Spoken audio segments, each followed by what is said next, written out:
दोस्तों जय मसीह। प्रभु यीशु के नाम में आप सभी का इस वीडियो को देखने के लिए बहुत बहुत स्वागत है। जी हाँ, ये वीडियो हमने उन लोगों के लिए बनाया है जो अभी अभी प्रभु में आए हैं, नए विश्वासी हैं, बिगिनर्स हैं। उन सभी को प्रकाशित वाक्य की पुस्तक का डर कि कैसे समझें, कैसे पढ़ें। अगर आपकी ये समस्या है तो ये वीडियो आपकी मदद करेगा, क्योंकि मात्र 1 घंटे में प्रकाशित वाक्य की पूरी पुस्तक का अध्ययन आपके लिए हम ला रहे हैं। तो जिसके चलते हमने लिखा है अब आसान होगा प्रकाशित वाक्य की पुस्तक को समझना। जी हाँ दोस्तों, ये पुस्तक, पूरी पुस्तक कलीसियाओं को लिखी गई है। प्रकाशित वाक्य 1:4 और 22:16 आप वचन पॉज करके पढ़ सकते हैं। पुस्तक की शुरुआत कुछ ऐसी होती है दोस्तों। यीशु मसीह का प्रकाशित वाक्य जो उसे परमेश्वर ने इसलिए दिया कि अपने दासों को वे बातें जिनका शीघ्र होना है अवश्य है दिखाए। जी हाँ, इस पुस्तक को पढ़ते वक्त में 2 बातें आपको अक्सर पढ़ने, सुनने, समझने मिल जाएगी। पहला है सुनाया, जिसके कान हो वह सुन ले। दूसरा दिखाया, यहां ऊपर आ जा और मैं वे बातें तुझे दिखाऊंगा। इस पुस्तक को जितनी बातें हैं उसकी जो हाईलाइट पॉइंट्स हैं उसी पे बात करेंगे, तो will be focusing only on highlight points. इस पुस्तक को हमने 7 हिस्सों में बांटा है। जी हाँ दोस्तों, पहला हिस्सा है यूहन्ना को यीशु का दर्शन। दूसरा हिस्सा 7 कलीसियाओं को यीशु का संदेश। तीसरा हिस्सा यूहन्ना का स्वर्ग में उठा लिया जाना, 4 प्राणी, 24 प्राचीन मेमना और यीशु यहूदा का सिंह। इस बात को हम सीखेंगे। तीसरा अध्याय के बाद आपको कलीसिया पृथ्वी पर नहीं दिखाई देगी या पढ़ने नहीं मिलेगा, क्योंकि रैप्चर हो चुका होगा। इसके बाद तीसरे अध्याय के बाद कहीं भी आपको 19वें अध्याय के बाद तक आपको नहीं मिलेगा। जी हाँ दोस्तों, चौथा हिस्सा जिसको हम सीखेंगे 7 मोहरे, 7 तुरियां, 7 कटोरे। 5वां हिस्सा यीशु का आगमन। 6वां हिस्सा शैतान का अंत। और आखिरी यानी कि 7वां हिस्सा नया आकाश, नई पृथ्वी, नए यरूशलेम में। Jesus spoke in symbolic language, Hindi में प्रतीकात्मक भाषा, जिसको कह सकते हैं कि बहुत सारे शब्द यीशु ने सिंबॉलिक तौर पर बोले हैं, प्रतीकात्मक भाषा में इस्तेमाल किया। जैसे कि 7 आत्माएं, जिसको प्रकाशित यशायाह 11:2, 7 कलीसियाओं में पवित्र आत्मा है, तो 7 आत्मा, इसको हमें समझना होगा। 7 तारे कलीसियाओं के दूत यानी कि सेवक। 7 सिर, 10 सिंह, राज्य और राजा। पृथ्वी, समंदर, पानी, जिसको बताते हैं लोग, पीपल। चीता, भालू, सिंह, जिसको बताया गया है स्पीड, पावर एंड फियर। आप इसको सीखेंगे। उसके बाद में सिंबॉलिक लैंग्वेज, जिसमें नंबर्स आप देख सकते हैं, कलर्स आप देख सकते हैं, नेम्स आप देख सकते हैं, थिंग्स आप देख सकते हैं, लिविंग थिंग्स आप देख सकते हैं। इन सभी को पढ़ते वक्त आपको समझना होगा कि ये सिंबॉलिक लैंग्वेज है, प्रतीकात्मक भाषा है। नाउ दोस्तों, परमेश्वर का दास यूहन्ना, जिसको परमेश्वर ने सारी बातें प्रकट की आमोस 3:7 के अनुसार, इसी प्रकार से प्रभु यहोवा अपने दास भविष्यवक्ताओं पर अपना मर्म बिना प्रकट किए कुछ भी ना करेगा। तो परमेश्वर ने कलीसियाओं को अंत के दिनों में क्या क्या घटेगी पृथ्वी पर, क्या क्या होगा स्वर्ग में, कैसी कलीसिया उठाई ली जाएगी, इन सभी बातों का मर्म प्रकाशन परमेश्वर ने अपने दास यूहन्ना को दिया। आइए दोस्तों शुरू करते हैं पहला अध्याय का अध्ययन। प्रकाशित वाक्य 1:3 कहता है, धन्य है वह जो इस भविष्यवाणी के वचन को पढ़ता है और वे जो सुनते हैं और इसमें लिखी हुई बातों को मानते हैं। क्यों? क्योंकि समय निकट आया है। जी हाँ दोस्तों, वचन 11 कहता है कि जो कुछ तू देखता है उसे पुस्तक में लिखकर 7 कलीसियाओं के पास भेज दे। अर्थात कौन कौन सी कलीसिया? इफिसुस, सुमरना, पेरगमुन, थुआतीरा, सरदीस, फिलदेल्फिया, लौदीकिया। इन कलीसियाओं की जो कि आज के युग में टर्की में पाया जाता है। आप सभी इस बात से वाकिफ हों, ऐसी मैं जानकारी देना चाहता हूं। यूहन्ना ने यीशु को ऐसे देखा था। कैसे? जी हाँ दोस्तों, सोने के 7 दिवट देखे, दिवटों के बीच में मनुष्य के पुत्र सदस्य एक पुरुष को देखा, पांव तक का वस्त्र पहने, छाती पर सोने का पटुका बांधे था, सिर और बाल श्वेत उन वरना पाले के समान उज्जवल थे, आंखें आग की ज्वाला के समान थी। यीशु को यूहन्ना ने ऐसा देखा और इन सब का अपना अपना एक मतलब है। जी हाँ दोस्तों, उसके बाद उसने कैसे देखा? पांव पीतल के समान, शब्द बहुत जल के शब्द के समान, दाहिने हाथ में 7 तारे लिए हुए, मुख से तेज 2धारी तलवार, ऑफ कोर्स प्रभु का वचन। उसका मुंह ऐसा प्रज्वलित था जैसे सूर्य घड़ी धूप के समय चमकता है। यह हुआ पहला अध्याय। दूसरे और तीसरे अध्याय का अध्ययन 7 कलीसियाएं, इफिसुस, स्मुर्ना, पेरगमुन, थुआतीरा, सरदीस, फिलदिल्फिया, लौदीकिया, 7 कलीसियाओं से यीशु क्या क्या कहता है। नाउ इन सभी को आप पॉज करके पढ़ ले, ये मैं आपसे गुजारिश करूंगा। तो इन सभी कलीसियाओं से, 7 कलीसियाओं से यीशु ने अपने जहां जहां येलो में स्पॉट किया है उन सभी को आप जो है पढ़ लीजिएगा पॉज करके। 7 कलीसियाओं से आत्मा क्या क्या कहता है इसको भी आप पॉज करके पढ़ लें, क्योंकि हर जगह पे परमेश्वर की आत्मा ने भी कलीसियाओं से बात किया है। तो यीशु कलीसियाओं से बात कर रहा है, पवित्र आत्मा कलीसियाओं से बात कर रहा है। नाउ 7 कलीसिया में से 5 कलीसियाओं को यीशु की चेतावनी, इफिसुस की कलीसिया, पेरगमुन की कलीसिया, थुआतीरा, सरदीस, लौदीकिया। तो इसका मतलब है दूसरे नंबर की कलीसिया को चेतावनी नहीं दी और 6वें नंबर की कलीसिया को चेतावनी नहीं दी। इफिसुस की कलीसिया को यह चेतावनी है, पेरगमुन की कलीसिया को यह चेतावनी है, थुआतीरा की कलीसिया को यह चेतावनी है, सरदीस की कलीसिया को यह चेतावनी है, लौदीकिया की कलीसिया को यह चेतावनी है। पॉज करके आप लोग पढ़ लीजिएगा। 4 और 5वें अध्याय का अध्ययन। अब आपको यहां से कलीसिया शब्द पढ़ने नहीं मिलेगा, क्योंकि मैं आपको पहले बता चुका हूं। क्यों? क्योंकि रैप्चर हो चुका है। तो जितने बिगनर्स हैं जो अभी अभी प्रभु में आए हैं, आपको यह समझना होगा कि 3 अध्याय तक कलीसिया पृथ्वी से उठा ली गई है, जिसको कहते हैं रैप्चर, आपके स्क्रीन के ऊपर ना। इस अध्यायों में, इन 2 अध्यायों में सबसे बड़ा मुद्दा मोहर कौन खोलेगा, इसी पर आपको ज्यादा चर्चा होते हुए मिलेगी। तो 4 अध्याय का पहला वचन, इन बातों के बाद जो मैंने दृष्टि की तो क्या देखता हूं कि स्वर्ग में एक द्वार खुला हुआ है। जी हां दोस्तों, 4 का 1 जिसको मैंने पहले तुरही के शब्द से अपने साथ बातें करते सुना, वही कहता है, ब्रैकेट में यीशु, क्योंकि यीशु बात कर रहे हैं, कहता है यहां ऊपर आ जा और मैं वे बातें तुझे दिखाऊंगा जिनका इन बातों के बाद पूरा होना अवश्य है। क्या क्या देखा यूहन्ना ने, या क्या क्या सुना यूहन्ना ने, आप इसको पॉज करके पढ़ सकते हैं। मैं आपके लिए जल्दी से यहां पर बता दूं कि एक सिंहासन स्वर्ग में रखा है और सिंहासन पर कोई बैठा है। उस सिंहासन के चारों ओर 24 सिंहासन हैं। उन सिंहासनों पर 24 प्राचीन श्वेत वस्त्र पहने हुए बैठे हैं। सिंहासन के सामने आग के 7 दीपक जल रहे हैं और परमेश्वर की 7 आत्माएं हैं सिंहासन के बीच में, और सिंहासन के चारों ओर 4 प्राणी हैं। पहला प्राणी सिंह के समान, दूसरा प्राणी बछड़े के समान, तीसरा प्राणी का मुंह मनुष्य का सा है और चौथा प्राणी उड़ते हुए उकाब के समान है। जी हाँ दोस्तों, तब 24 प्राचीन सिंहासन पर बैठने वाले के सामने गिर पड़ेंगे। आप इसको पॉज करके पढ़ सकते हैं। अद्भुत चीज अब यहां पे आ गई है। वो क्या है? वो यह है कि फिर मैंने एक बलवंत स्वर्गदूत को देखा जो ऊंचे शब्द से यह प्रचार करता था कि इस पुस्तक को खोलने और उसकी मोहरें तोड़ने के योग्य कौन होगा। अब आपको याद होगा कि मैंने कहा था कि इस 2 अध्याय में, 4 और 5 में सबसे बड़ा मुद्दा है मोहर कौन खोलेगा, क्योंकि जैसे ही मोहर खुलेगा विपत्ति परमेश्वर की ओर से पृथ्वी पर आना शुरू हो जाएगी। जी हाँ दोस्तों, इसको खोलने के लिए एक जयवंत हुआ है।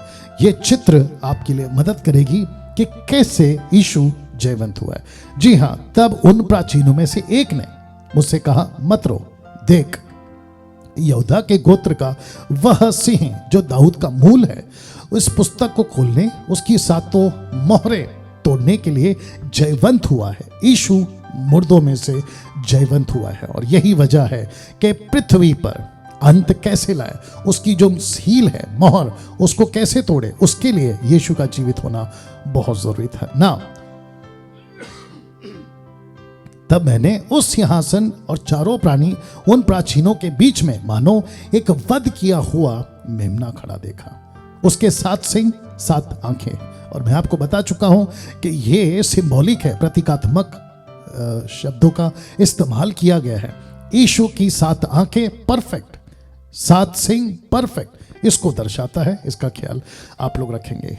और इस वचन को 5 का 11 से 12 तक, और फिर उसके बाद में आप देख सकते हैं कि जितने भी 24 प्राचीन और 4 प्राणी, वे सब मेमने और परमेश्वर के सामने गिरकर उसको दंडवत करते हैं। प्रकाशित वाक्य की पुस्तक में और अंत के दिनों में जो सबसे ज्यादा हाईलाइट या सबसे ज्यादा उठकर दिखेगी वो ये बात होगी कि आराधना किसकी होगी, जीवित परमेश्वर की जो सच्चा है, या लकड़ी पत्थर सृष्टि, या फिर लूसीफर की। आप इस बात को इस पुस्तक में बखूबी समझ पाओगे। 6वें अध्याय का अध्ययन, महाक्लेश की शुरुआत 6वें अध्याय से दोस्तों हो जाती है।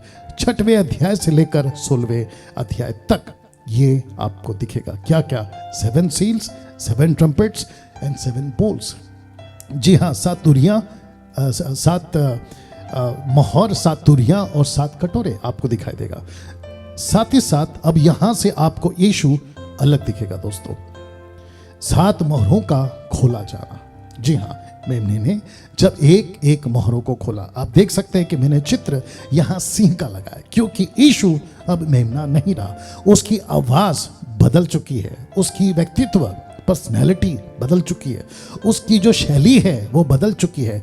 कलीसिया के लोग इस बात को समझें कि यीशु अब वो चरनी में लेटा बच्चा नहीं है, यीशु क्रूस पे लटका वो व्यक्ति नहीं है या मेमना, बल्कि सिंहासन पर बैठा लोहे का राजदंड लिए हुए पूरी पृथ्वी पर पूरे अनंत काल के लिए राज्य करने के लिए वो सिंह बन चुका है। जी हाँ दोस्तों, जब पहली मोहर खोली, ये चित्र आप देख ले, सफेद घोड़ा, लाल घोड़ा, काला और पीला घोड़ा, जो कि पहला वचन कहता है 6 का 1 कहता है कि मैंने देखा कि मेमने ने उन 7 मोहरों में से एक को खोला।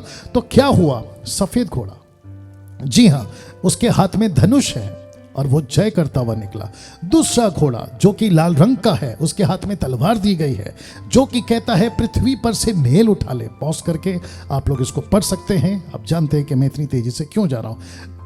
तीसरा मोहर जब खोला, काला घोड़ा निकला और उसे एक तराजू दिया गया। पृथ्वी पर किसी चीज का जो है आपको महंगाई नहीं मिलेगी, लेकिन आपको महंगाई होगी परमेश्वर के वचन की, महंगाई होगी सत्य की, तो जिसके चलते लिखा है उसके हाथ में तराजू होगा। चौथा मोहर जब खोला तो पीला घोड़ा, इसको मृत्यु का नाम दिया गया है, मृत्यु, और लिखा है कि अधलोक इस घोड़े के पीछे पीछे होगा और पृथ्वी पर लोगों को मार दिया जाए, महामारी, या फिर आप देखते हैं कितनी सारी समस्या जिसके चलते जो है लिखा गया है कि उसके लिए उसको मृत्यु का दंड दिया गया या मृत्यु का नाम दिया गया, लोगों को मारे। 5वीं मोहर का खोला जाना, यह अद्भुत है दोस्तों, वेदी के नीचे।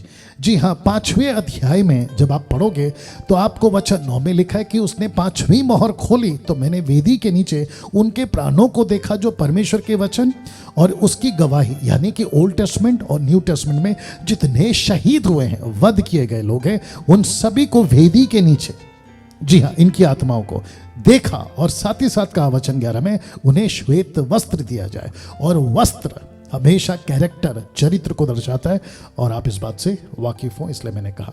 जब 6वीं मोहर खोली गई तो पृथ्वी पर एक बड़ा भूकंप हुआ, और वो कुछ ऐसे था। उसने 6वीं मोहर खोली तो मैंने देखा कि एक बड़ा भूकंप हुआ, सूर्य कंबल के समान काला, पूरा चंद्रमा लहू के समान हो गया, आकाश के तारे पृथ्वी पर गिरे पड़े, जैसे बड़ी आंधी से हिलकर अंजीर के पेड़ में से कच्चे फल झड़ते हैं। आकाश एक सरक गया, जैसा पत्र लपटने से सरक जाता है, हर एक पहाड़ टापू अपने स्थान से टल गया। और इस वचन को जब आप पढ़ोगे तो लिखा है कि पृथ्वी के राजा, प्रधान, सरदार, धनवान और हर एक दास और स्वतंत्र पहाड़ों की खो में, चट्टानों में जा छिपे। इसको हम ये भी कह सकते हैं कि जो नैसर्गिक आपत्ति है, भूकंप, वो आया होगा। दूसरा, अगर हम प्रतीकात्मक तौर पे, सिंबॉलिक तौर पे देखें, पॉलिटिकल मूवमेंट या एक बहुत बड़ा राजनीतिक प्रभाव, जिसको मैं आगे रखूंगा कि 1 वर्ल्ड, 1 गवर्नमेंट एंड 1 रूलर या 1 रिलीजन, उसको भी आप इसमें देख सकते हैं कि ऐसा कुछ बड़ा भूकंप, यानी कि पृथ्वी पर जिसको कहते हैं ना भूचाल आ गया। दरअसल भूचाल नहीं आता, लेकिन चीजें बदल गई, सरकार बदल गया, भूचाल आ गया। ये वैसा वाला भी आप देख सकते हैं। 7वें अध्याय का अध्ययन 1,84,000 लोगों को, 1,44,000 लोगों को मोहर दिया जाना और एक बड़ी भीड़, आप इस अध्याय में पढ़ोगे तो लिखा है कि जिन पर मोहर दी गई, मैंने उनकी गिनती सुनी, अर्थात इजराइल की संतानों के सब गोत्रों में से 1,44,000 पर मोहर दी गई। जी हाँ, उसके बाद फिर कहता है कि बड़ी भीड़ जिसको कोई गिन नहीं सकता। वचन 9 से आप देख सकते हैं, और ये वो लोग हैं जो यीशु के लिए उठाए गए रैप्चर में। मैं आपको बता चुका हूं कि 4थे अध्याय से 19वें अध्याय तक आपको कहीं कलीसिया शब्द नहीं मिलेगा। जी हाँ, तो इसको पॉज करके आप लोग पढ़ सकते हैं। 8वें अध्याय का अध्ययन दोस्तों, जो कि बहुत अद्भुत है, कहता है कि जब 7वीं मोहर खुली गई तो स्वर्ग में सन्नाटा छा गया, साइलेंस इन हेवन। कैसे? लिखा है कि जब उसने 7वीं मोहर खोली तो स्वर्ग में आधे घंटे तक सन्नाटा छा गया। जी हां दोस्तों, आधे घंटे तक सन्नाटा छा गया। स्वर्ग, सब कुछ, स्वर्ग में सब कुछ रुक गया, यहां तक कि स्तुति, आराधना, प्रेज एंड वर्शिप भी, सब कुछ रुक गया। प्रश्न है क्यों? आप जब पढ़ोगे तो आपको पता चलेगा कि पृथ्वी पर भयंकर घटनाएं घटने पर है, भयंकर घटनाएं घटने पर है। इसी के बीच यहां कुछ और हुआ, और वो ये हुआ कि प्रार्थनाओं की बहुत धूप दी गई, मच इंसेंस दी गई। कैसे? लिखा है कि फिर एक और स्वर्गदूत सोने का धूप दान लिए हुए आया, वेदी के निकट खड़ा हुआ, उसको बहुत धूप दिया गया। ये देखिए, बहुत धूप दिया गया। लिखा है कि सब पवित्र लोगों की प्रार्थनाओं के साथ सोने के उस वेदी पर जो सिंहासन के सामने है चढ़ाए, धूप का धुआं, याद रखिए धूप का धुआं पवित्र लोगों की प्रार्थनाओं सहित स्वर्गदूत के हाथ से परमेश्वर के सामने पहुंचाया गया। तब स्वर्गदूत ने धूपदान लेकर उसमें वेदी की आग भरी और पृथ्वी पर डाल दी, और गर्जन, शब्द, बिजलियां, भूकंप होने लगे। और ये ओल्ड टेस्टमेंट में भी हुआ है। 7 तुरहियों के फूके जाने की शुरुआत, 7 तुरहियों के फूके जाने की शुरुआत। वचन 6 लिखा है, तब वे 7 स्वर्गदूत जिनके पास 7 तुरहियां थी उन्हें फूकने को तैयार हुई। दोस्तों, क्या क्या घटना घटती है, आइए देखते हैं। लिखा है कि जब पहले स्वर्गदूत ने तुरही फूकी तो लहू से मिले हुए ओले, आग उत्पन्न हुए, पृथ्वी पर डाली गई। पृथ्वी की 1/3 जल गई, पेड़ों की 1/3 जल गई, सब हरी घास भी जल गई। ये हुआ, यूहन्ना ने देखा। दूसरे स्वर्गदूत ने जब तुरही फूकी तो मानो आग सा जलता हुआ एक बड़ा पहाड़ समंदर में डाला गया। समंदर का 1/3 लहू हो गया, और समंदर की 1/3 प्राणी मर गए, और 1/3 जहाज नष्ट हो गए। इन सभी के पीछे बहुत गहरा मतलब है, जिसको प्रकाशित वाक्य की स्टडी देते वक्त में मैंने पिछले साल पूरी डिटेल में दी है। तीसरे स्वर्गदूत ने जब तुरही फूकी तो एक बड़ा तारा जो मशाल के समान जलता था स्वर्ग से टूटा और नदियों की 1/3 पर और पानी के सोतों पर आ पड़ा, और तारे का नाम नगदोना है, और 1/3 पानी नगदोना सा कड़वा हो गया, और बहुत से मनुष्य उस पानी के कड़वे हो जाने से मर गए। चौथे स्वर्गदूत ने तुरही फूकी, सूर्य की 1/3, चांद की 1/3, तारों की 1/3 पर आपत्ति आई, यहां तक कि उनका 1/3 अंग अंधेरा हो गया, दिन की 1/3 में उजाला ना रहा, और वैसे ही रात में। भयंकर घटनाएं अंत के दिनों में घटने जा रही है। जैसे ही 3 तुरही फूकी, 4 तुरही फूकी जाती है, 5वीं यानी कि बचे 3 तुरही को ऐसे कहता है एक उकाब, कहता है हाय हाय। कहां लिखा है? वचन 13 में लिखा है कि जब मैंने देखा तो आकाश के बीच में उकाब को उड़ते ऊंचे शब्द से ये कहते सुना कि 3 स्वर्गदूतों की तुरही के शब्दों के कारण, जिनका फूकना अभी बाकी है, पृथ्वी पर हाय हाय।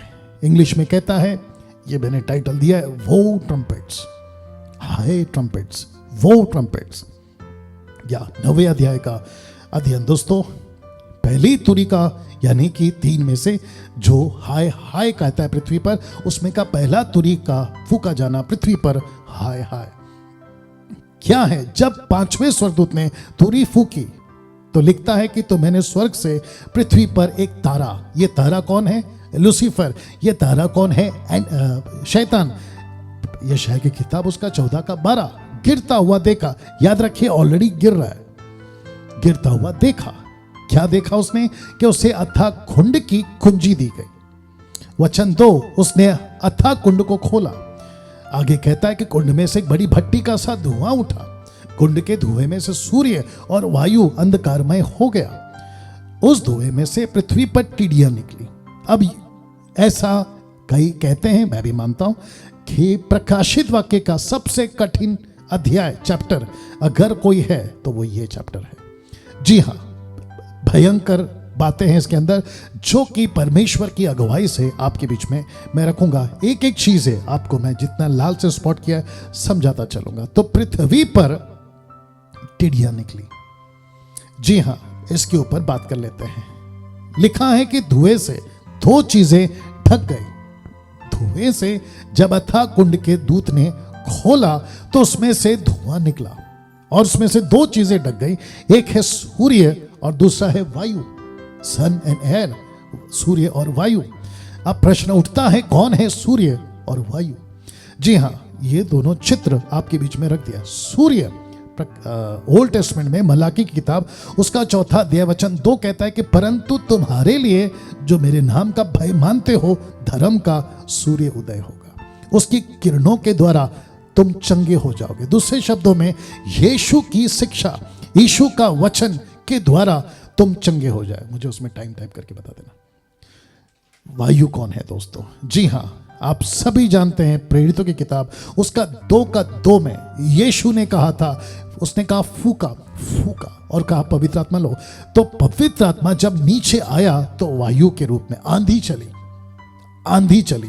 तो लिखा है कि एकाएक आकाश से बड़ी आंधी, किसी सनसनाहट का शब्द हुआ और से सारा घर जहां वो बैठे थे गूंज गया। इस धुएं ने इन दोनों को अंधकार क्यों कर दिया? दूसरे शब्दों में, पृथ्वी पर सूर्य और वायु यानी यीशु और पवित्र आत्मा की शिक्षा, यीशु और पवित्र आत्मा का कार्य लोगों पर ना हो, एंटी क्राइस्ट, लूसीफर और झूठा नबी ये प्रयास कर रहे हैं। तो जिसके चलते लिखा है कि धुएं में से टिड्डियां निकली। अब देख लीजिए चित्र, पृथ्वी भर गलत शिक्षाओं का धुआं, जिसको मैं बहुत बोलता हूं कि गलत शिक्षाओं से बचो। लेकिन इस अध्याय में आपको पता चलेगा कि धुआं यीशु को और पवित्र आत्मा को लोग ना समझ सके ऐसी शिक्षाएं लेकर आएगा, और बहुत सारी ऑलरेडी वो ला चुका है ना। अंत के दिनों में आपको ये समझना होगा कि अंत के दिनों में जो सबसे बड़ा खेल चलेगा वो होगा बरमाए जाने का। जी हां दोस्तों, बरमाए जाने का। और जिसके चलते यीशु ने मत्ती 24 की में कुछ ऐसा कहा कि यदि हो सके तो चुने हुए को भी बरमा दे। कौन? लूसीफर। जिसके चलते उसका कार्य यीशु के उठा लिए जाने के बाद से शुरू हो गया।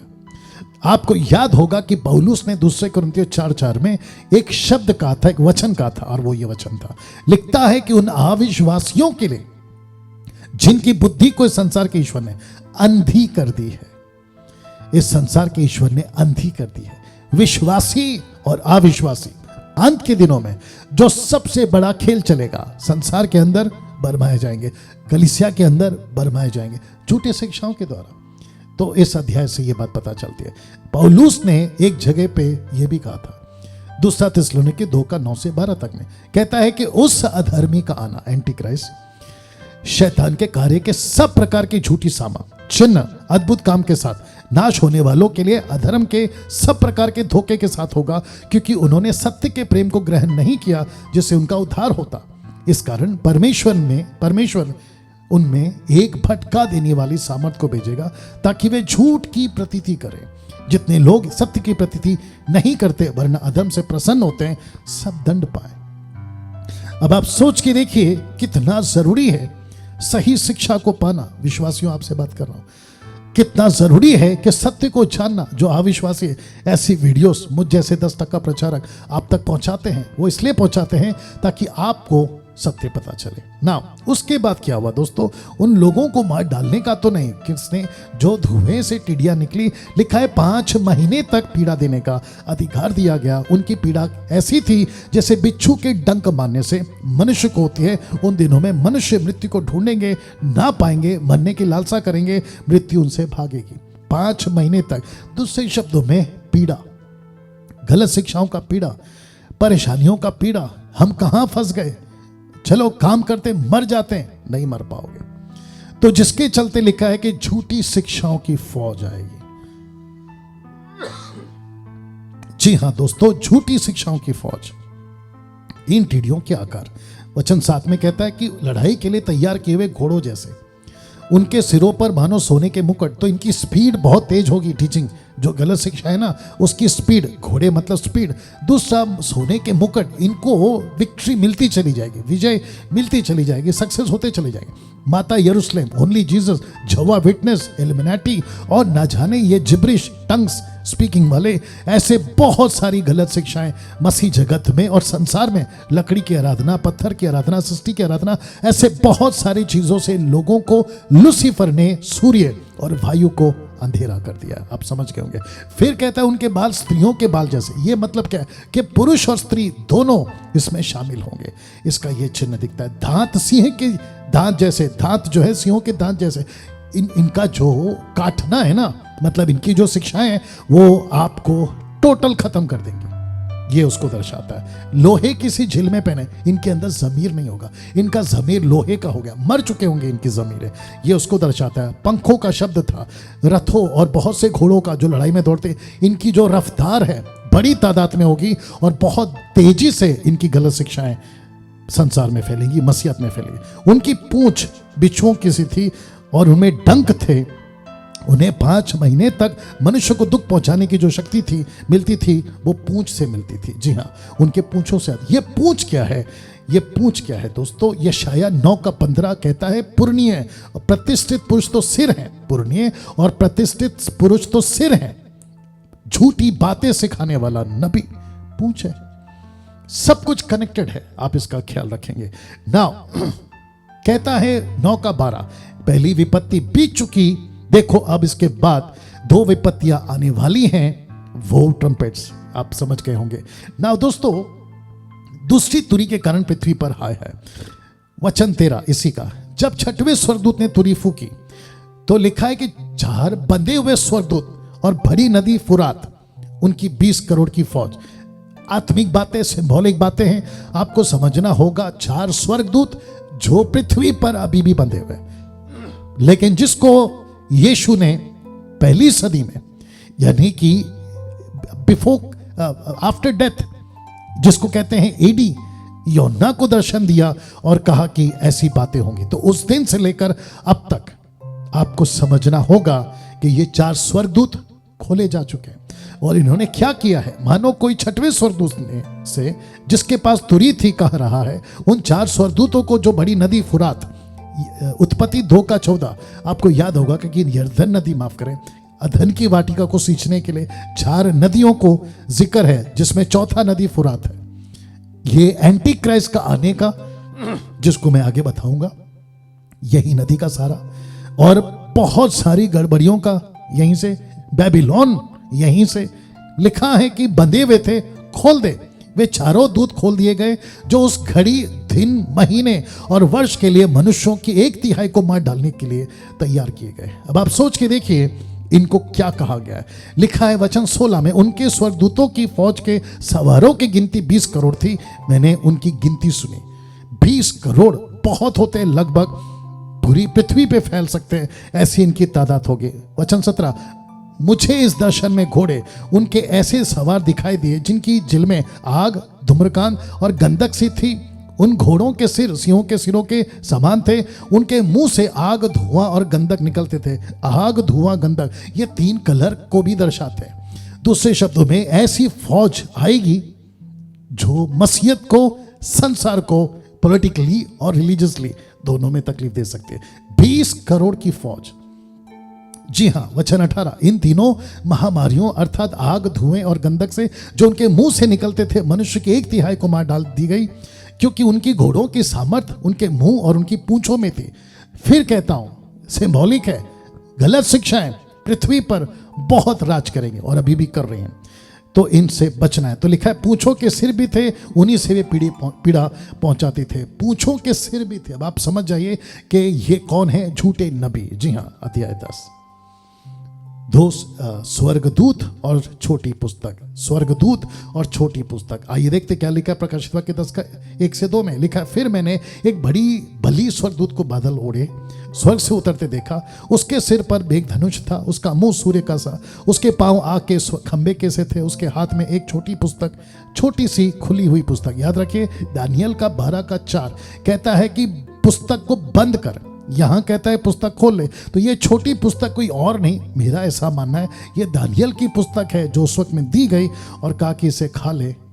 फिर कहता है वचन 5 में, स्वर्गदूत को मैंने समंदर और पृथ्वी पर खड़े देखा, उसने अपना दाहिना हाथ स्वर्ग की ओर उठाया, उसकी शपथ खाकर जो युगानुग जीवित है, जिसने स्वर्ग को और जो कुछ उसमें है, पृथ्वी को और जो कुछ उस पर है, समंदर में और जो कुछ उसमें है सृजा, कहा अब और देर ना होगी, बल्कि 7वें स्वर्गदूत के तुरी फूंकने पर होने वाले शब्द के दिनों में परमेश्वर का गुप्त मनोरथ उस सुसमाचार के अनुसार जो उसने अपने दास भविष्यवक्ताओं को दिया पूरा होगा।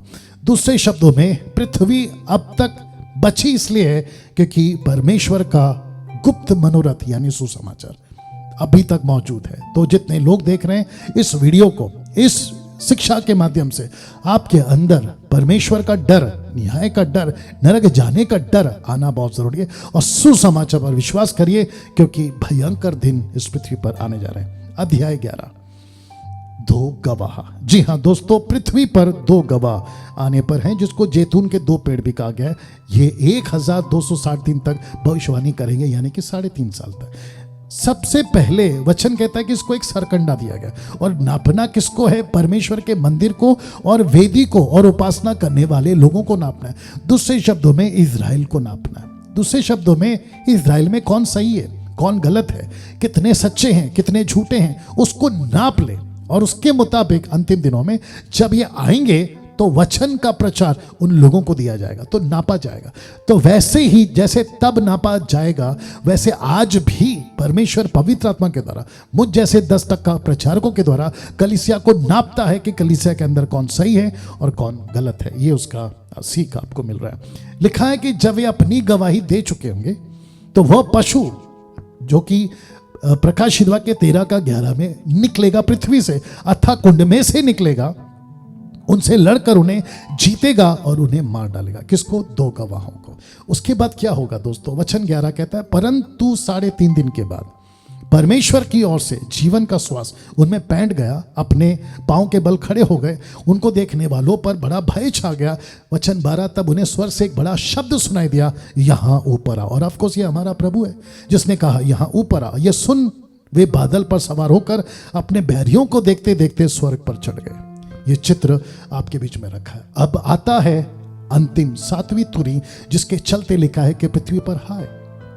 जब 7वें स्वर्गदूत ने तुरी फूकी तो स्वर्ग में से इस विषय के बड़े बड़े शब्द होने लगे, जगत का राज्य हमारे प्रभु का यानी पिता का, उसके मसीह का हो गया यानी यीशु का, जो वह युगानुयुग राज करेगा। तो यीशु और पिता दोनों को लिखा। क्यों? क्योंकि पवित्र आत्मा अभी भी पृथ्वी पर है जो लोगों को बचाने का काम कर रही है। ना दोस्तों, तब 24 प्राचीनों ने जो परमेश्वर के सामने अपने सिंहासन पर बैठे थे, मुंह के बल गिरकर परमेश्वर को दंडवत करके कहा, यह कहने लगे, सर्वशक्तिमान प्रभु परमेश्वर जो है, जो था, तेरा धन्यवाद करते हैं कि तूने अपनी बड़ी सामर्थ को काम में लाकर राज्य किया। जातियों ने क्रोध किया पर तेरा प्रकोप आ पड़ा। वह समय आ पहुंचा है कि मरे हुओं का न्याय किया जाए। तेरे दास भविष्यवक्ताओं, पवित्र लोगों और छोटे बड़ों को जो तेरे नाम से डरते हैं बदला दिया जाए। पृथ्वी के बिगाड़ने वाले नष्ट किए जाए।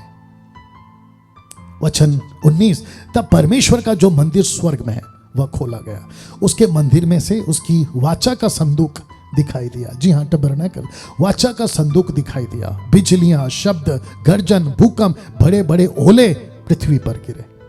यह सब कुछ होगा दोस्तों, यह सब कुछ होगा। 12वां अध्याय, यह अद्भुत है। एक स्त्री, अजगर और स्वर्ग में 2 बड़ा चिन्ह। आइए देखते हैं ये क्या है। आप अक्सर इसको पढ़ते वक्त कंफ्यूज होते, ये औरत कौन है, ये बच्चा कौन है, ये अजगर क्या है। आइए देखते हैं। लिखा है, फिर मैंने एक बड़ा चिन्ह, फिर स्वर्ग में एक बड़ा चिन्ह दिखाई दिया, अर्थात एक स्त्री जो सूर्य ओढ़े हुई थी, चांद उसके पांव तले था, उसके सिर पर 12 तारों का मुकुट था। वह गर्भवती हुई और चिल्लाती थी क्योंकि प्रसव की पीड़ा में थी। ये स्त्री कौन है दोस्तों? आपको बताता चलूं कि ये स्त्री इजराइल है। दोस्तों, एक स्त्री ये जो है वो इजरायली है, सूर्य ओढ़े हुई। ये कौन है? यीशु है जो सूर्य ओढ़ी हुई है। चांद उसके पांव तले है, पुराना नियम, क्योंकि चांद के पास अपनी रोशनी नहीं है, सूरज की रोशनी से चांद प्रकाशित होता है। तो ओल्ड टेस्टमेंट जिस पे खड़ी है, क्योंकि ये इजरायली है और ओल्ड टेस्टमेंट इसके साथ चल रहा है। कैसे? 12 तारों का मुकुट, 12 गोत्र याकूब के, इजराइल के, 1/3 तारों को खींचकर पृथ्वी पर डाल दिया। यानी कि लूसीफर ने खींचकर, मतलब है उनको फंसा कर, तो जिसके चलते ये लिखा है कि 1/3 स्वर्गदूतों को बहकाया। अब आप सोच के देखिए, अगर लूसीफर स्वर्गदूत को बहका सकता है तो पृथ्वी पर विश्वासी और अविश्वासी क्या चीज है? एक और चिन्ह स्वर्ग में दिखाई दिया। देखो, एक बड़ा लाल अजगर था जिसके 7 सिर 10 सिंग थे, उसके सिरों पर 7 राजमुकुट थे। उसकी पूंछ ने आकाश के तारों को 1/3 को खींचकर पृथ्वी पर डाल दिया। अब आप पूछोगे कि स्वर्गदूत कौन है? तो वाकई में 1/3 स्वर्गदूत हैं, कोई और नहीं है। तो आप उसको देख लीजिएगा, आपको समझ में आएगा। लिखा है कि लाल अजगर, जिसको इंग्लिश में ट्रांसलेशन आया है a great fiery red dragon, यानी कि लूसीफर। प्रश्न उठता है, बच्चा उठाकर परमेश्वर के पास, उसके सिंहासन के पास पहुंचा दिया गया। जी हां, इजरायलियों के लिए यीशु वो बच्चा बनकर आया था, जिसके लिए लूसीफर ने तय किया था हेरोदेस के द्वारा। और न जाने कितनी बार यीशु को पत्थर से मार दें, पहाड़ से नीचे फेंक दे, लूसीफर नहीं चाहता था कि यह बच्चा मानव जाति के लिए उद्धार का कारण बने। मेरे हिंदू भाई, मुस्लिम भाई, बौद्धिस्ट, जितने भी, यहां तक कि यहूदी जो यीशु को आ चुका है मसीहा बनकर, नहीं मानते। लूसीफर कामयाब हो गया। लेकिन यहां लिखा है कि परमेश्वर ने अपने बच्चे को, यानी यीशु को भेजा, बड़ा हुआ, 3.5 साल सेविकाई करी, मारा गया, जी उठा और आसमान में, और फिर वो वापस आएगा। प्रकाशित वाक्य 12:14 कहता है कि स्त्री की बड़े उकाब के पंख दिए गए कि सांप के सामने से उड़कर जंगल में उस जगह पहुंच जाए जहां वह एक समय और आधे समय तक, यानी कि 3.5 साल तक वो वहां पे पाली जाए। दूसरे शब्दों में परमेश्वर इजराइल को त्याग नहीं दिया, ये बताता है। उसको मौका फिर है, लेकिन अन्य जातियों के लिए यह सुसमाचार का द्वार पहले खोला गया। लिखता है कि फिर स्वर्ग में लड़ाई हुई। मिकाएल और उसके दूत अजगर से लड़ने को निकले, अजगर उसके दूत से लड़े, अजगर और उसके दूत से लड़े। ये फिजिकल वॉर नहीं है कि तलवार चल रही भाला, नहीं, वैसा नहीं है। ये शब्दों की लड़ाई है, ये वचनों की लड़ाई है। आपको यह समझना बहुत जरूरी है। उसके बाद में हम क्या देखते हैं? वचन 9 कहता है कि तब वह बड़ा अजगर, अर्थात वही पुराना सांप जो इब्लीस शैतान कहलाता है, सारे संसार का बरमाने वाला, पृथ्वी पर गिरा दिया गया। लूसीफर पृथ्वी पर गिरा दिया जाएगा ना दोस्तों। जब ये पृथ्वी पर आ चुका होगा, उन दिनों की बात है। वचन 17 कहता है, तब अजगर स्त्री पर क्रोधित हुआ, उसके शेष संतान से जो परमेश्वर की आज्ञाओं को मानते हैं, यीशु की गवाही देने पर स्थिर है, लड़ने को गया। और वो जाकर कहां खड़ा हुआ? कौन? लूसीफर, शैतान। लिखा है कि समंदर के बालू पर जा खड़ा हुआ, जो कि दर्शाता है कि बालू का घर जल्दी गिर जाता है। तो दूसरे शब्दों में स्वर्गदूत यूहन्ना को यह बताना चाह रहा है, यीशु बताना चाह रहा है, आपको, मुझको यह बताना चाह रहा है कि लूसीफर का काम खत्म हो जाएगा, उसका राज्य खत्म हो जाएगा। तो लिखा है कि क्यों कहा था उकाब ने कि पृथ्वी के रहने वालों पर हाय हाय हाय, वो ट्रम्पेट्स क्यों कहा था? क्योंकि अब यहां से 13वें अध्याय से एंटी क्राइस्ट की एंट्री हो रही है। कैसे? आइए देखते हैं। वचन अध्याय 13 लिखा है, who is the anti Christ? तो जिसको मैंने लिखा है असत्य से भरा हुआ पशु। यह कैसे होगा? लिखा है वचन 1 में 13 का, कहता है, तब मैंने एक पशु को समंदर से निकलते हुए देखा। याद रखिए, पब्लिक में से आएगा, पानी, नदी, समुद्र, मतलब लोग, पीपल, ये लोगों में से आएगा, बकायदा पैदा होगा, पॉलिटिकल लीडर होगा, साथ ही साथ धार्मिक क्षेत्र में इसकी पकड़ बहुत मजबूत होगी। जी हां, तो जिसके चलते लिखा है कि वो समंदर में से निकलेगा, निकलते हुए देखा, जिसके 10 सिंग 7 सिर थे, उसके सिंगों पर 10 राजमुकुट, उसके सिरों पर परमेश्वर के निंदा के नाम लिखे हुए। ये व्यक्ति एंटी क्राइस्ट, ये मनुष्य है, लेकिन इसको ऐसे बताया गया जैसे दानियल की पुस्तक में भी आप लोग पढ़ते हैं। लिखा है, जो पशु मैंने देखा वो चीते के समान, यानी कि स्पीड होगा, उसके पांव भालू के, यानी कि स्ट्रांग होगा, उसका मुंह का सिंह का मुंह होगा, यानी कि डराएगा, सबको डरा कर रखेगा। अजगर ने अपनी सामर्थ और अपना सिंहासन, बड़ा अधिकार उसे दे दिया था। अब इसी का एक साथीदार आएगा और वो निकलेगा पृथ्वी से। दूसरे शब्दों में आप ये भी कह सकते हैं कि नरक से ये अचानक प्रकट हो जाएगा, जैसे अचानक जॉन द बैप्टिस्ट आ गया था, जैसे अचानक अन्य जातियों के लिए यहूदियों के लिए यीशु कार्य करते हुए दिखाई दे, वैसे ही नकल करता हुआ ये झूठा नबी आ जाएगा। लिखा एक पशु को पृथ्वी पे से निकलते हुए देखा, उसके मेमने के से 2 सिंग थे। ये देख लीजिए, यानी कि यीशु की तरह नकल करेगा, अजगर के समान बोलता था। और इसने क्या कहा? वचन 14 कहता है इसकी मूर्ति बनाओ। किसकी? एंटी क्राइस्ट की। झूठा नबी ने कहा जितने लोग उस पशु की मूर्ति की पूजा ना करे वह उन्हें मरवा डाले। तो जिसके चलते लिखा है वचन 16 में, उसने छोटे बड़े धनी कंगाल स्वतंत्र दास सबके दाहिने हाथ या उनके माथे पर एक एक छाप कर दी। और वचन 17 कहता है कि उसको छोड़ जिस पर छाप अर्थात उस पशु का नाम या उसके नाम का अंक हो, अन्य कोई लेन देन नहीं कर सकेगा। दूसरे शब्दों में हर धर्म के लोग, हर जाति के लोग जो है इस पशु की पूजा करेंगे और उसका अंक अपने माथे पे लेंगे। देखिए, माथे का मतलब होता है निर्णय लेना। माथे पे निशानी प्रभु भी लगा चुका है, माथे पे निशानी ये भी लगाए। दूसरे शब्दों में माथे से आप निर्णय लेते हैं, आप तय करते हैं कि मैं किसको फॉलो करूंगा। तो ये उसकी एक झलक ये भी आपको समझनी होगी। तो वचन 8 कहता है कि ज्ञान इसी में जिसे बुद्धि हो, माफ करें वचन 18 कहता है ज्ञान इसी में जिसे बुद्धि हो वह पशु का अंक जोड़ ले, क्योंकि वह मनुष्य का अंक है और उसका अंक 666। ये मनुष्य है, ये चीता भालू नहीं है। वचन 18 जी हाँ। अब पृथ्वी पर ये तीनों आ चुके हैं, red dragon, Antichrist, false prophet. अब आप सोचिए पृथ्वी का क्या बेड़ा गर्क होगा। लेकिन इसके बीच वचन अध्याय 14 आ गया, यहां पर 3 बातें हैं, 1,44,000, 3 स्वर्गदूतों का संदेश और 2 तरह का हसुआ। आइए देखते हैं क्या है। ये 1,44,000 है जिन पर मोहर दी गई। जी हाँ, ये वो लोग हैं जो मेमने के पीछे पीछे जाते हैं। आप इसको पॉज करके पढ़ सकते हैं। उसके बाद 3 स्वर्गदूतों का संदेश, सनातन सुसमाचार, बड़ा बेबीलोन गिर पड़ा, और तीसरा स्वर्गदूत कहता है परमेश्वर के क्रोध का कटोरा आएगा। इन सभी को पॉज करके आप लोग जो हैं पढ़ सकते हैं दोस्तों। नाउ हसुआ 2 तरह का, एक दया का और दूसरा क्रोध का। जब आप इसको पढ़ोगे तो आपको ये मिलेगा, एक यीशु कटनी काटेगा पृथ्वी पर दया का, और दूसरा होगा क्रोध का, जो कि काफी लोग जो परमेश्वर को नहीं मानते उन पर जो है यह हसुआ चलेगा। तो ये बादल पर बैठा था उसने, ब्रैकेट में यीशु, पृथ्वी पर अपना हसुआ लगाया और पृथ्वी की लवनी की गई। और उसके बाद में ये है जो कि इतना लहू बहा, लिखा है घोड़ों के लगामों तक पहुंच गया। सिंबॉलिक है, प्रतीकात्मक है, जो कि पृथ्वी पर, दूसरे शब्दों में इजरायली और ऐसे लोग जो एंटी क्राइस्ट की आराधना करते हैं, उन सब का कत्ल या फिर मृत्यु इस लेवल पर बताया गया। अध्याय 15 का अध्ययन, पृथ्वी पर 7 कटोरों का जिक्र यहां से शुरू होता है। मैंने स्वर्ग में एक और बड़ा और अद्भुत चिन्ह देखा। क्या देखा? अर्थात 7 स्वर्गदूत जिनके पास 7 अंतिम विपत्तियां, क्योंकि उनके हो जाने पर परमेश्वर का प्रकोप का अंत है, भयंकर अंत, और ये आखिरी है 7 कटोरों का। जी हां, अंतिम 7 विपत्तियां। ना जब ये हो रहा था तो लिखा है कि मैंने आग से मिले हुए कांच का सा एक समंदर देखा, जो उस पशु पर, उसकी मूर्ति पर, उसके नाम के अंक पर जयवंत हुए थे।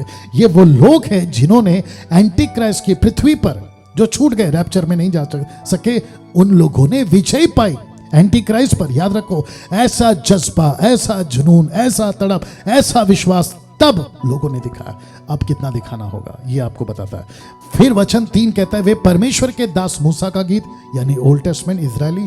फिर कहता है मेमने का गीत, यानी कि न्यू टेस्टमेंट कलीसिया के लोग गा कर कहते थे कि सर्वशक्तिमान प्रभु परमेश्वर तेरे कार्य महान अद्भुत हैं, हे युग युग के राजा तेरी चाल ठीक और सच्ची है। इसको फिर बता सकते हैं कि पृथ्वी पर ओल्ड टेस्टमेंट और न्यू टेस्टमेंट के लोग नहीं पाए जाएंगे।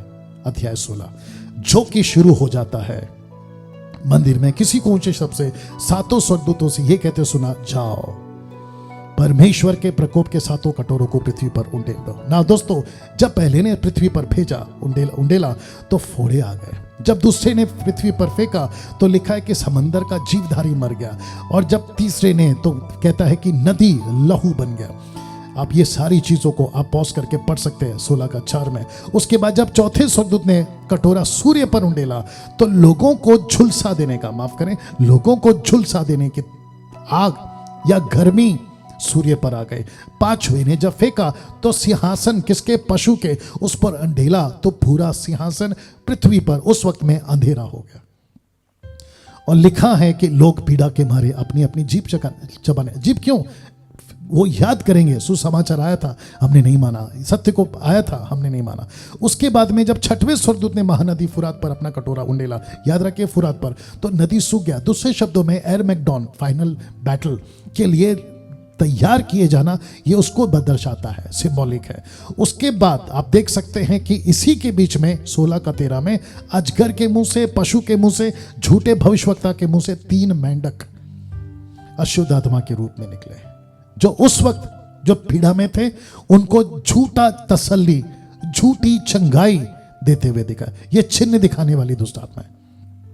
7वें स्वर्गदूत ने अपना कटोरा हवा पर उंडेल दिया। मंदिर के सिंहासन से ये बड़ा शब्द हुआ, हो चुका, बिजलियां, शब्द, गर्जन, एक ऐसा बड़ा भूकंप हुआ कि जब से मनुष्य की उत्पत्ति पृथ्वी पर हुई तब से ऐसा बड़ा भूकंप कभी नहीं हुआ। ये सारी बातें होगी। इसके बीच में आता है 17वां अध्याय दोस्तों, जो कि लिखता है कि 7 स्वर्गदूतों के पास वे 7 कटोरे थे, इनमें से एक ने आकर मुझसे कहा, इधर आ, मैं तुझे एक बड़ी वेश्या का दंड दिखाऊं जो बहुत से पानियों पर बैठी है। मतलब ये कौन है दोस्तों जो कहता है कि बहुत से पानी, यानी कि बहुत से लोगों पर बैठी। लाल रंग के पशु पर एक स्त्री को बैठे हुए देखा। लाल रंग के पशु कौन है आप जानते हैं, ड्रैगन यानी कि शैतान। और ये वेश्या, ये स्त्री, इस सभी को कहते हैं कि एक बड़ा नगर, पृथ्वी के राजाओं को बहकाने वाले। ये कौन है दोस्तों? मैं रख रहा हूं, जी हां, मैं रख रहा हूं रोम, जिसको कहेंगे 1 world, 1 government and 1 religion, anti Christ और उसका किंगडम। रिलीजियस, एक ही धर्म होगा। आज धर्मों पे लड़ाई है, उस वक्त में नहीं होगा, एक ही धर्म होगा। ये आपको 18वां अध्याय, जी हां। फिर कहता है कि स्वर्ग से एक बड़ा स्वर्गदूत दिखाई दिया, ऊंचे शब्द से पुकार कर कहा, क्या कहा? गिर पड़ा, गिर पड़ा, बाबुल गिर पड़ा। यानी कि एंटी क्राइस्ट का पॉलिटिकल किंगडम, एक रिलीजियस किंगडम, दूसरा है पॉलिटिकल किंगडम, और वो आपके बीच में मैं रख रहा हूं। कहता है फिर मैंने स्वर्ग से किसी को ऊंचा शब्द से सुना कि हे मेरे लोगों, उसमें से निकल आओ। ये फाइनल वार्निंग है, जो उस वक्त भी उद्धार पाएंगे उनको कहता है उनमें से निकल जाओ अगर बचना है, क्योंकि विपत्ति आने वाली है। दोस्तों ये चित्र समझ जाइए मैं किसकी बात कर रहा हूं। लिखा है कि उसके व्यभिचार के भयानक मदिरा के कारण, दूसरे शब्दों में मदिरा, गलत टीचिंग, वाइन शिक्षा को दर्शाता है, जिसके चलते पूरे पृथ्वी को, आप देख सकते हैं, पूरे पृथ्वी को, व्यापारियों को सुख विलास की बहुतायत के कारण धनवान हुए हैं, क्योंकि उसके पाप स्वर्ग तक पहुंच गए हैं, उसके अधर्म परमेश्वर को स्मरण आए हैं।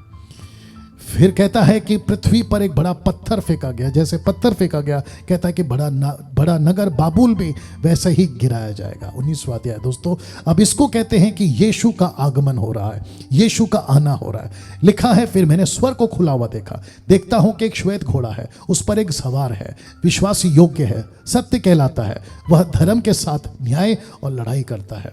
उसकी आंखें आग की ज्वाला, सिर पर बहुत राजमुकुट, एक नाम उस पर लिखा हुआ है जिसको उसको छोड़ कोई नहीं जानता, लहू में डुबोया हुआ वस्त्र पहने, उसका नाम परमेश्वर का वचन है। आप जानते हैं आदि में वचन, वचन परमेश्वर के साथ और वचन परमेश्वर था, ये आप जानते हैं।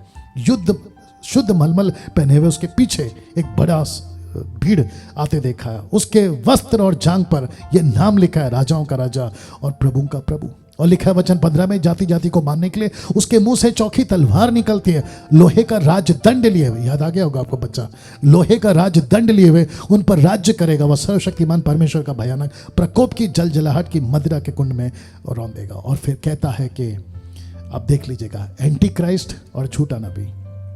फिर मैंने पशु, पृथ्वी के राजाओं, उनकी सेनाओं को उस घोड़े के सवार उसकी सेना से लड़ने के लिए इकट्ठे देखा। और लिखता है कि वो पशु और झूठा भविष्यवक्ता पकड़ा गया, और लिखा है कि आग की झील में उनके जितने आराधक थे जो उसकी छाप लेते थे, उन सभी को लिखा है कि ये दोनों जीते जी आग की झील में और गंधक में डाली जाएंगी या डाल दिए गए। और एक बड़ा गिद्ध या उकाब, लिखता है कि शेष उस घोड़े के सवार की तलवार से उसके मुंह से निकलती थी मार डाले गए, और सब पक्षी उनके मांस से तृप्त हुए। जी हां दोस्तों, अध्याय 20 कहता है मैंने स्वर्गदूत को स्वर्ग से उतरते देखा, जिसके हाथ में अथाह कुंड की कुंजी और एक बड़ी जंजीर थी। उसने उस अजगर को अर्थात पुराने सांप को, जो इब्लीस और शैतान है, पकड़कर 1000 के लिए बांध दिया। जी हां, 1000 साल के लिए अथाह कुंड में, मिलीनियम ईयर्स भी कहते हैं, बांध दिया। उसके बाद कहता है वचन 4 में, मैंने सिंहासन देखे और उन पर लोग बैठ गए। इसी पृथ्वी पर, बहुत ध्यान से सुनिएगा, इसी पृथ्वी पर यीशु की कलीसिया, यीशु के लोग, दुल्हन पृथ्वी पर सिंहासनों पर राज करते हुए, लिखा है कि उनके न्याय करने का अधिकार दिया गया। इसी पृथ्वी पर, याद रखिएगा, इसी पृथ्वी पर। साथ ही साथ कहता है ऐसे लोगों को भी देखा जो मर गए थे, जिनके सिर यीशु की गवाही देने, परमेश्वर के वचन के कारण काटे गए थे, जिन्होंने उन पशु की, ना उसकी मूर्ति की पूजा की थी, ना उसकी छाप अपने माथे और हाथों पर ली थी। वे जीवित होकर मसीह के साथ 1000 वर्ष तक राज्य करते रहेंगे। ये उनकी आत्माएं भी हैं। अब आप सोच के देखिए, मसीह विरोधी अब भी है, तब भी था और आने वाले दिनों में भी होगा। वचन 5 कहता है जब तक ये 1000 वर्ष पूरे ना हुए तब तक शेष मरे हुए ना जी उठे। यह तो पहला पुनरुत्थान है, बाकी लोग नहीं जी उठेंगे। उसके बाद क्या होगा? 1000 वर्ष पूरे हो चुके होंगे तो शैतान कैसे छोड़ दिया जाएगा, और लिखा है कि सारी पृथ्वी पर फैल जाएंगी और पवित्र लोगों की छावनी और प्रिय नगर को घेर लेंगी और स्वर्ग से उतर कर उन्हें भस्म कर देगी। स्वर्ग से आग उतर कर उन्हें भस्म कर देगी। और वचन 10 कहता है उनका बरबाने वाला शैतान आग और गंधक की उस झील में, जिसमें वो पशु और वो झूठा भविष्यवक्ता भी होगा, डाल दिया जाएगा। तो दूसरे शब्दों में दोस्तों आप देख सकते हैं, रेड ड्रैगन, बीस्ट और फॉल्स प्रॉफिट ये रात दिन युगानुयुग पीड़ा में तड़पते रहेंगे। उसके बाद सफेद सिंहासन, एक बड़ा श्वेत सिंहासन, और उसको जो उस पर बैठा हुआ देखा, जिसे उसके सामने पृथ्वी और आकाश भाग गए, उनके लिए जगह ना मिली। ये पुराना पृथ्वी आकाश सब चला जाएगा, एक बड़ा सफेद सिंहासन आएगा। और वो तब क्या होगा दोस्तों? फिर मैंने छोटे बड़े सब मरे हुए को सिंहासन के सामने खड़े हुए देखा। पुस्तकें खोली गए, फिर एक और पुस्तक खोली गई, अर्थात जीवन की पुस्तक। जिस उन पुस्तकों में लिखा था, जैसे उन पुस्तकों में लिखा था, उनके कामों के अनुसार मरे हुओं का न्याय किया गया। और आपको पता है, जिस जिसका नाम नहीं मिला आग की झील में, समंदर ने उन मरे हुओं को जो उसमें थे दे दिया। मृत्यु अधलोक ने उन मरे हुओं को जो उसमें से दे दिया, उनमें से हर एक के कामों के अनुसार उनका न्याय किया गया। मृत्यु अधलोक भी आग की झील में डाले गए। यह आग की झील तो दूसरी मृत्यु है, जिसे किसी का नाम जीवन की पुस्तक में लिखा हुआ ना मिला, वह आग की झील में डाला गया। अध्याय 21। जब आप इसको पढ़ोगे तो आपको क्या मिलेगा दोस्तों? लिखा है, मैंने नए आकाश नए पृथ्वी को देखा, क्योंकि पहला आकाश और पृथ्वी जाती रही और समंदर भी ना रहा। फिर कहता है, फिर मैंने पवित्र नगर नए यरूशलेम को स्वर्ग से परमेश्वर के पास उतरते देखा। वह समंदर दुल्हन के समान थी, वो दुल्हन के समान थी जो अपने दूल्हे के लिए श्रृंगार किए हुए है। ये यरूशलेम की बात हो रही है। फिर एक अद्भुत बात आपके बीच में रखूंगा, जो इसी के 4 में, उनकी आंखों से सब आंसू पोंछ डालेगा और उसके बाद मृत्यु ना रहेगी। मैं चाहता हूं कि आप इस बात को समझें कि पृथ्वी पर अभी जो मृत्यु राज कर रही है, यीशु के उन दिनों में मृत्यु अनंत काल के लिए खत्म हो जाएगी, फिर कोई नहीं मरेगा। लिखा है मृत्यु ना होगी। और आपको पता है, कुरिन्थियों की किताब 1 कुरिन्थियों 15:26 क्या कहता है? अंतिम बैरी, जिसको कहते हैं इंग्लिश में द लास्ट एनिमी, वो कौन है? मृत्यु। सबसे अंतिम बैरी जो नाश किया जाएगा वो है मृत्यु। वापस कभी मौत नहीं होगी, हम फिर कभी बुढ़े नहीं होंगे, हमको फिर कैंसर, HIV, ये वो वायरस नहीं होगा। क्या अद्भुत बात है! और इसमें आप पहुंचे ये जीवन में, ये मैं चाहता हूं। फिर स्वर्गदूत ने दूर से परमेश्वर के मंदिर को दिखाया, यीशु की दुल्हन को दिखाया, यीशु की कलीसिया को दिखाया। कहता है उसकी पत्नी दिखाता हूं। फिर कहता है कि मुझे आत्मा में एक बड़े और ऊंचे पहाड़ पर ले गया और पवित्र नगर यरूशलेम को स्वर्ग से परमेश्वर के पास से उतरते दिखा। इसी पृथ्वी पर अनंत काल के लिए परमेश्वर का कलीसिया नीचे उतरेगा। वचन 27, उसमें कोई अपवित्र वस्तु या घृणित काम करने वाला या झूठ का गढ़ने वाला किसी रीति से प्रवेश ना करेगा। ऐसे कोई व्यक्ति कभी भी, लूसीफर हो या कोई स्वर्गदूत हो या मनुष्य हो, वापस कभी स्वर्ग में प्रवेश नहीं करेंगे, पर केवल वे लोग जिनके नाम मेमने की जीवन की पुस्तक में लिखे गए हैं। आखिरी अध्याय दोस्तों, आखिरी अध्याय, बिल्हौर की सी झलकती हुई जीवन जल, बिल्हौर की सी झलकती हुई जीवन जल, एक नदी वहां होगी। लिखता है कि फिर उसने मुझे बिल्हौर की सी झलकती हुई जीवन के जल की एक नदी दिखाई, जो परमेश्वर और मेमने के सिंहासन से निकलकर उस नगर के सड़क के बीचों बीच थी। नदी के उस पार और इस पार जीवन का पेड़ था, उसमें 12 प्रकार के फल लगते थे और वह हर महीने फलता था, और उस पेड़ के पत्तों से जाति जाति के लोग चंगे होते थे। और आपको पता है, धन्य है वे या धन्य है वह जो अपने वस्त्र धो लेता है, क्योंकि उन्हें जीवन के पेड़ के पास आने का अधिकार मिलेगा और वे फाटकों से प्रवेश होकर नगर में प्रवेश करेंगे। फाटकों से होकर, क्या अद्भुत है नहीं? क्या इस जीवन को आपने पाया? क्या यीशु को आपने अपने जीवन में अपनाया? और अगर अपनाया तो क्या ठीक से आप मसीह जीवन जी रहे हैं? ये बात का ख्याल रखिए। जानते क्यों? लिखा है वचन 15, पर कुत्ते, टोने, व्यभिचारी, हत्यारे, मूर्ति पूजक और झूठ का गढ़ने वाला, चाहने वाला बाहर रहेगा। ये वार्निंग है। वचन 16-22 का, मुझ यीशु ने अपने स्वर्गदूत को इसलिए भेजा कि तुम्हारे आगे कलीसियाओं के विषय में इन बातों की गवाही दे। खुद यीशु कहता है कि मैंने गवाही देने के लिए यूहन्ना को अपने दूत के द्वारा ये बातें बताया।